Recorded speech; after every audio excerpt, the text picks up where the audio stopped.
Our weather here in Canada, in Saskatchewan, in the village of Kennedy, has been cool, but today the temperature went up to 30 degrees.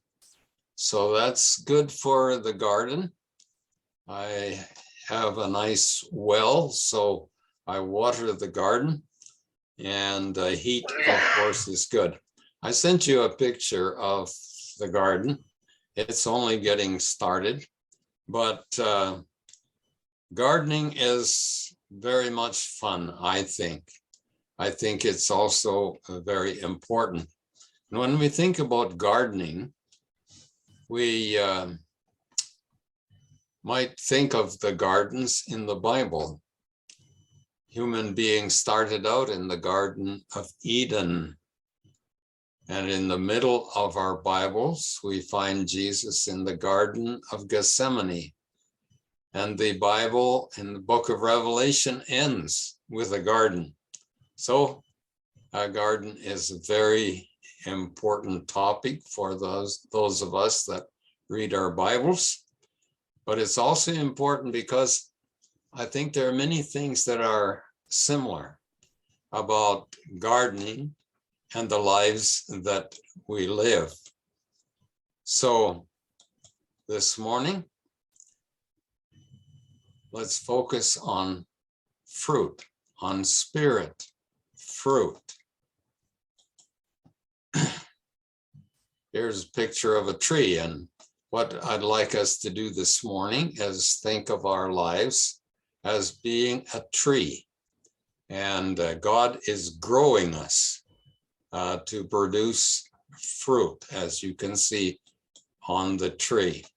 I sent you an outline of some of the things that I want to say this morning, and I assume that many of you do not have access to a printer so that you could print out that outline, but perhaps you have it on your phone.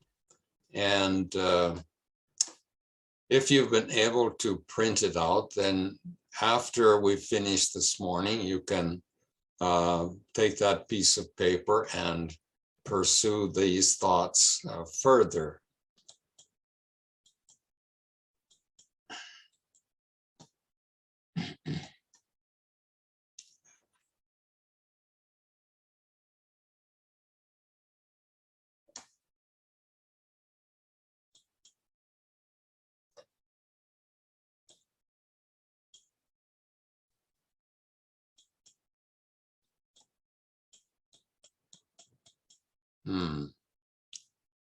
Seems like my computer is having difficulties. Okay, there we go.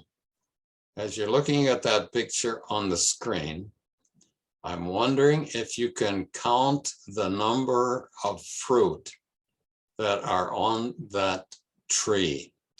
I wish I could just point to one of you and ask you how many pieces of fruit are on the tree. In fact, Tanga, you've got your daughter there with you. Could she count the number of pieces of fruit on the tree? Turn your audio on and tell me how many pieces of fruit are on the tree. 9. 9. That's right. So if you look at that tree, you have names for the fruit, but they're not the real names for the fruit. So take a minute and think about what the real name is for example, self-control. Self-control. Paul, what is that fruit?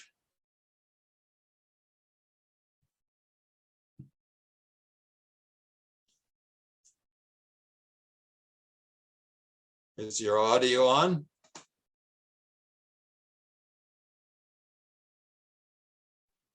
Yeah, it's papaya. It's a papaya, the self-control, eh? Yeah. Well, that's a good guess. That's likely as good as any guess.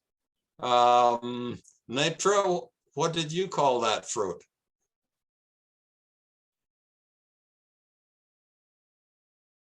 Nitro, are you there? Bears. You call it a pear. Okay. I suppose that both of you are quite correct. That self-control is a pear. What about peace? What kind of fruit is that? Strawberry. Pardon?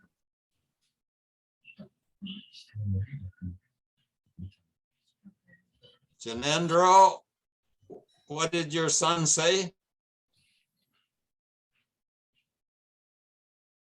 Strawberry. Kanayo. Strawberry. Strawberry, that's pretty good. Okay, so if you have the piece of paper, then you can continue to fill out the names. It's interesting what the artist, which is not me, decided to call each one of those fruit. Now, fruit. Here in Saskatchewan, Canada, we don't grow much fruit. When I arrived in India in Shillong in 1963, I was delighted with the amount of fruit that was available. In the winter time, we had wonderful oranges. We had bananas year round. We had pineapple most of the year. I was delighted. What a wonderful place God took me to spend my first 10 years in India. And I said to Ellen that if we ever retire, I want to retire where you grow fruit. But unfortunately, here we have very few fruit trees. We have berries. We have raspberries and Saskatoon berries and blackberries and all kinds of berries, but not so much fruit.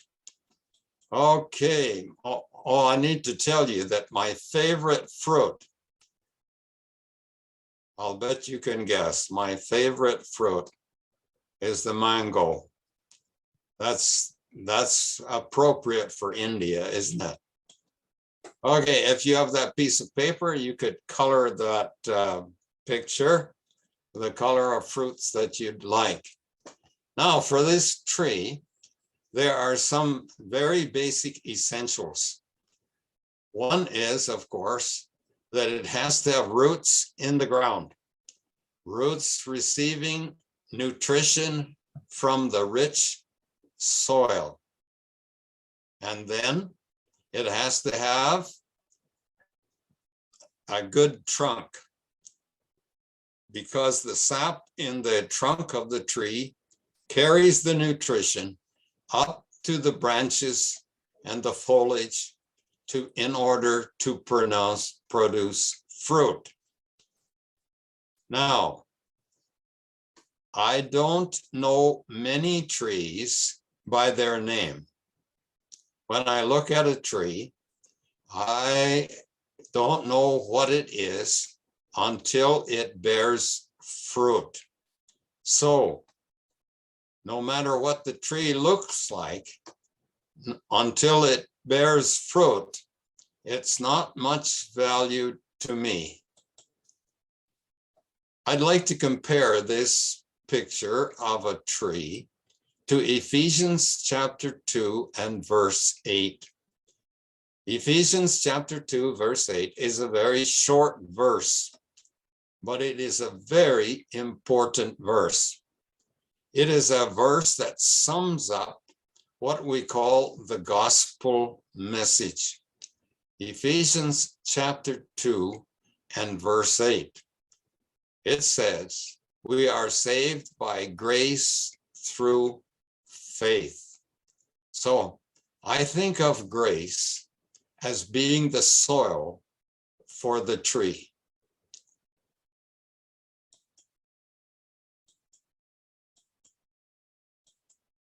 and the trunk being faith. We are saved by grace, rooted in the grace of God.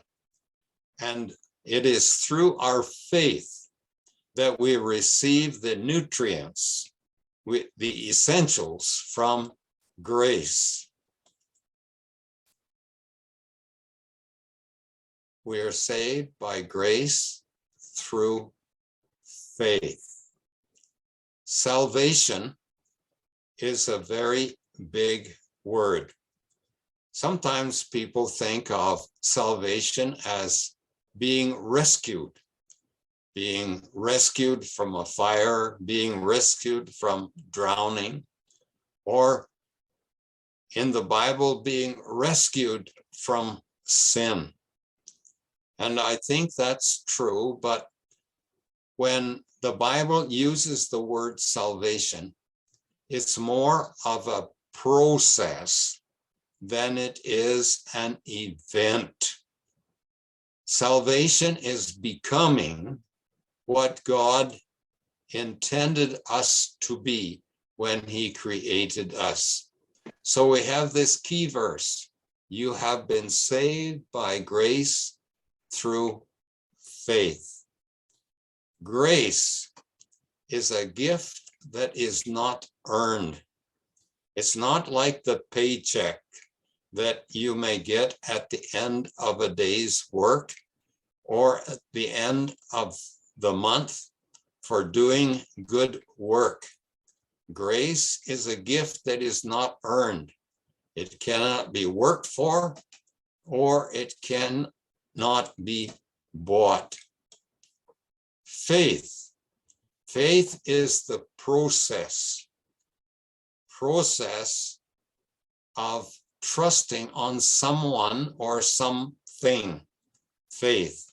So we could have faith in money, we could have faith in education, but here our faith is in the grace of God as demonstrated through Jesus Christ.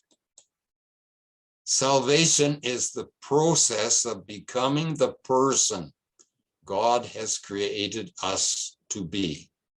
And so I look at this tree and I think of those three words: grace, that good soil, that nutrient provided through faith that results in a life that looks like what God created us to be. Remember Genesis 1:27? God said, let us make human beings to look like us. What does God look like? God is love.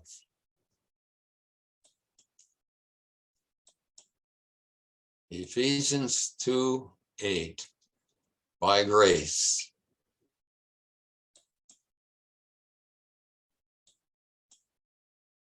Through faith, you have been saved. There you go. I like to think of the Christian life as all summed up in Ephesians 2:8 and demonstrated, pictured by a picture of this tree. Paul would say, and this is not your own doing. It is the gift of God, not a result of works, so that no one may boast. This is quite different than the way our world works. Our world works by rewarding us because we perform, but God rewards us because of what Jesus has done. By his grace, we are saved. We are, now this is Ephesians chapter 2, verse 9 and verse 10. We are his workmanship, created in Christ Jesus for good works, which God prepared for us. And so when you look at the tree, That's the good works. We are saved by grace through faith in order to bear fruit.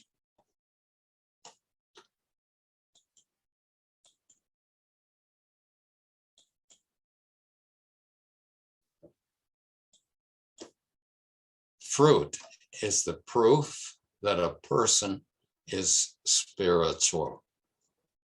Jesus said, by their fruits you shall know them. Paul lists some of those fruits in Galatians chapter 5. The fruit of the Spirit is. Now, don't you like these words? Wouldn't you like to see these words in your friends, in your family? Love, joy, peace, patience, kindness, goodness, faithfulness, gentleness, self-control. Those are the good works that we are created for, the fruit that is to be produced. Now, when you look at those words, I suppose there are other words that Paul could have used. Maybe you can think of other descriptive words which Paul might have used to describe the products of a spiritual person. Maybe words like compassion. He doesn't have that listed up there. Maybe the word humility. That's not up there. So there are lots of words that could be put in that tree or put in our lives. 2 years ago, a friend gave us an apple tree. Apple trees have a hard time living in our village, but it's been growing in our garden for the last 2 years. And if you were to come and visit our garden, you would find that that apple tree has 9 different kinds of fruit on it. Now, I know you're not going to believe me, but you have to imagine that. But if that were true, what questions would you want to ask? Maybe you would want to ask, what would you want to ask?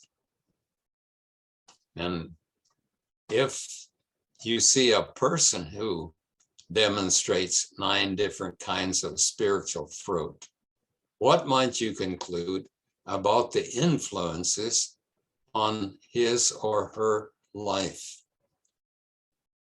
I think you would suspect that there were friends that had influenced that person. I think you would suspect that that person were influenced by the life of Jesus Christ.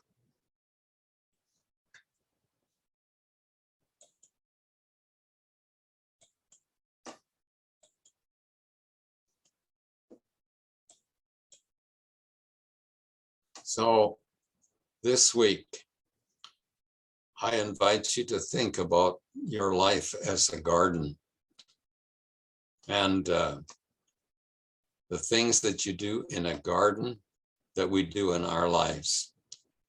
Garden is a lot of work. Garden has to be planned. A garden has to be protected. A garden has to be watered and has to be sown. The weeds have to be pulled. And in the garden of our lives, there are many things that are similar.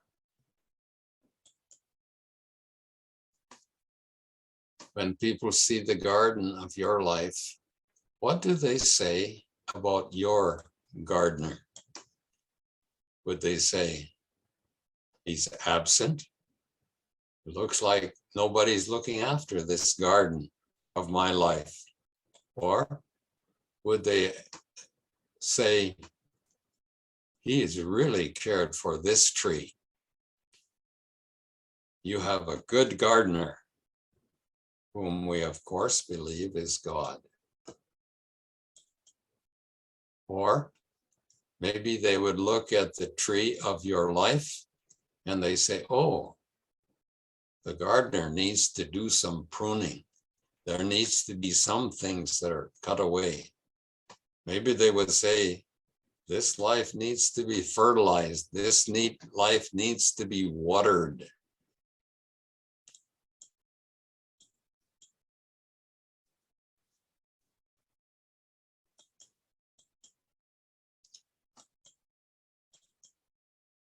Or would they say, when they look at the garden of your life, would they say, oh, we would like to meet your gardener? So, some thoughts for this week as you think about your life as a garden.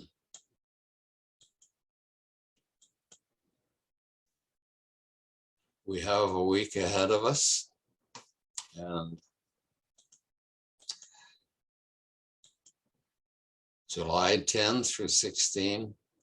So my prayer, my encouragement for you is that you have a fruitful and faithful week. May God bless you as you travel through the week and produce spiritual fruit.